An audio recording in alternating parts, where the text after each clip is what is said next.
So yun guys, oh, tignan nyo. Nilapitan si Tebes.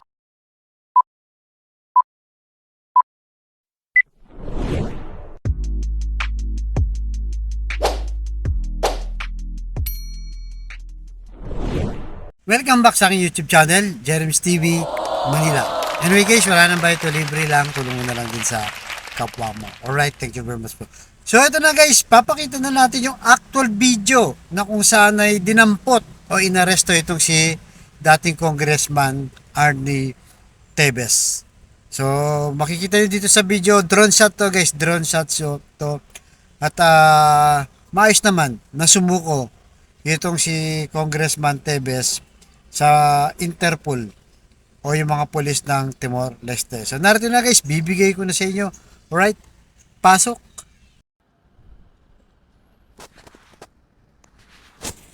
So yun guys, oh, tignan nyo. Nilapitan si Tebes. Siya yung yung nakaputi na nakapolo shirt. Tapos naka-sombrero na puti. Yan. Siya yung yumuko. Kinakapkapan siguro ng mga polis ng Timor-Leste. Yan. Ayun, no? Pinayo ko siya, oh. Tapos siguro kinapkapan yata. So, nakita natin may hinahon naman. Sumuko ng maayos. Kasi wala na siyang magagawa, guys, eh. 'Di ba? Ayan, drone shot na rin yan. Yan. Kung saan ini-escortan siya. Yan. Makita natin, you know. So, nag-request kasi ang ating gobyerno, 'di ba? Kasi nagkaroon ng red notice 'yan para i-open nga at tulihin ng Interpol o International Police na tumulong nga dahil hindi mahuli-huli itong si Tebes. Kaya yun na yan guys.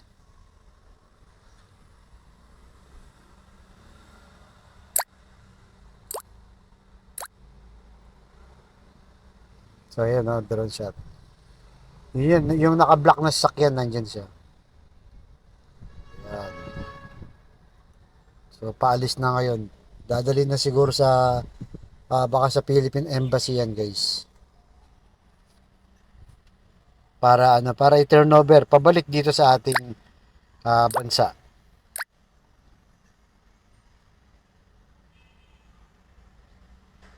So yan, paalis na. Yan, may escort na siguro sa convoy sila yung sa likod ng sakyan. So yun guys. Alright, thank you.